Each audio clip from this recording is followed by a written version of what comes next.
ನಮಸ್ತೆ friends, it's Pavi time. So ನೀವೆಲ್ಲರೂ ನೋಡ್ತಾನೆ ಇದ್ದೀರಾ, ಜೆಮಿನಾ AI ಆ್ಯಪ್ನ ಎಲ್ಲರೂ ಯೂಸ್ ಮಾಡ್ತಾ ಇದ್ದಾರೆ. ಸೊ ಅವರು ಈ ಥರ ಫೋಟೋಸ್ನ ಅಪ್ಲೋಡ್ ಮಾಡಿ ಸ್ಟೈಲಿಶ್ ಆಗಿ ಫೋಟೋಸ್ನ ಜನ್ರೇಟ್ ಮಾಡ್ತಾ ಇದ್ದಾರೆ.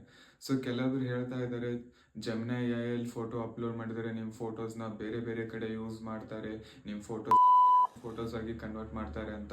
ಸೊ ಇದೆಲ್ಲ ನಿಜಾನಾ? So I will clarify you. So usually ಏನಾಗುತ್ತೆ ಅಂದರೆ, ನಿಮ್ಮ ಫೋಟೋಸ್ನ ಜೆಮಿನಾ AI ಅವ್ರು ಯೂಸ್ ಮಾಡೋದು ಏನಕ್ಕೆ ಅಂದರೆ, ಅವರು ಸಿಸ್ಟಮ್ನ ಟ್ರೈನ್ ಮಾಡ್ತಾರೆ. ಟ್ರೈನ್ ಮಾಡೋದು ಯಾವ ಥರ ಅಂದರೆ, ನಿಮ್ಮ ಫೋಟೋಸ್ನ ಅಪ್ಲೋಡ್ ಮಾಡಿ ಅದರ ರಿಸಲ್ಟ್ ಏನು ಬರುತ್ತೆ ಅದನ್ನು ಕ್ವಾಲಿಟಿ ಚೆಕ್ ಮಾಡ್ತಾರೆ. ಅಂದರೆ ಇವಾಗ ನೀವು ಅಪ್ಲೋಡ್ ಮಾಡಿರೋದು ರಿಸಲ್ಟ್ ಕರೆಕ್ಟ್ ಇದೆನಾ, ನಿಮ್ಮ ಪ್ರಾಂಪ್ಟಿಗೆ ತಕ್ಕಂಗೆ ಅದು ರಿಸಲ್ಟ್ ಬರ್ತಾ ಇದೆನಾ, ಅದರ ಸಿಸ್ಟಮ್ ಟ್ರೈನ್ ಮಾಡಲಿಕ್ಕೆ ಯೂಸ್ ಮಾಡ್ತಾರೆ. ಕೆಲವೊಂದು ಸರಿ ಏನಾಗ್ಬೋದು, ಗೂಗಲ್ ರಿವ್ಯೂವರ್ಸು ನಿಮ್ಮ ಫೋಟೋಸ್ನ ನೋಡಿ ಅದರ ಕ್ವಾಲಿಟಿನ ಚೆಕ್ ಮಾಡ್ಬೋದು. ಸೊ ಜೆಮಿನಾ AI ನಿಮ್ಮ ಫೋಟೋಸ್ ಯಾವುದೇ ಥರ ಹಾರ್ಮ್ ಆಗಲ್ಲ. ಬಟ್ ಇನ್ನೊಂದೇನು ವಿಷಯ ಗೊತ್ತಾ ಫ್ರೆಂಡ್ಸ್, ನೀವು ಯಾವಾಗ ನಿಮ್ಮ ಇಮೇಲ್ ID ನ ಕ್ರಿಯೇಟ್ ಮಾಡ್ತೀರಾ ಅವತ್ತಿನಿಂತ್ರನೇ ನಿಮ್ಮ ಡೇಟಾ ಎಲ್ಲನೂ ಗೂಗಲ್ ಹತ್ರ ಸ್ಟೋರ್ ಆಗ್ತಾನೆ ಬರ್ತಾ ಇರುತ್ತೆ. ನೀವು ಇಮೇಲ್ನ ಯೂಸ್ ಮಾಡ್ತಾ ಇದ್ದೀರಾ, ಡ್ರೈವ್ನ ಯೂಸ್ ಮಾಡ್ತಾ ಇದ್ದೀರಾ, ಮತ್ತು ಗೂಗಲ್ ಫೋಟೋಸ್ನ ಯೂಸ್ ಮಾಡ್ತಾ ಇದ್ದೀರಾ, ಅಲ್ಲಿ ಎಲ್ಲ ನಿಮ್ಮ ಫೋಟೋಸ್ ಗೂಗಲ್ ಹತ್ರ ಸೇವ್ ಆಗೇ ಇರುತ್ತೆ ತಾನೆ. ಇಲ್ಲಿವರೆಗೂ ಗೂಗಲಿಂದ ಯಾವುದೇ ಥರ ಇಶ್ಯೂಸ್ ಬಂದಿಲ್ಲ.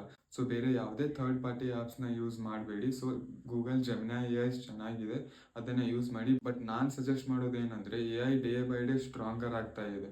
ಸೊ ನಾವು ಸ್ಮಾರ್ಟ್ ಆಗಿ ಅಪ್ಲೋಡ್ ಮಾಡಬೇಕು ಫೋಟೋಸ್ನ. ಯಾವುದೇ ಥರ ಅನ್ವಾಂಟೆಡ್ ಪರ್ಸ್ನಲ್ ಫೋಟೋಸ್ನ ಅಪ್ಲೋಡ್ ಮಾಡಬೇಡಿ. ಸೊ AI ಸ್ಮಾರ್ಟ್ ಆಗಿ ಯೂಸ್ ಮಾಡಿ. ಸೊ ನಿಮ್ಮ ಫ್ರೆಂಡ್ಸ್ ಯಾರ್ಯಾರು ಜೆಮಿನಾ AI ಯೂಸ್ ಮಾಡೋದು ಹಾರ್ಮ್ ಆಗುತ್ತೆ ಫೋಟೋ, ಆ ಥರ ಈ ಥರ ಆಗುತ್ತೆ ಅಂತಾರಲ್ಲ, ಅವರಿಗೆಲ್ಲ ಈ ವಿಡಿಯೋ ಶೇರ್ ಮಾಡಿ.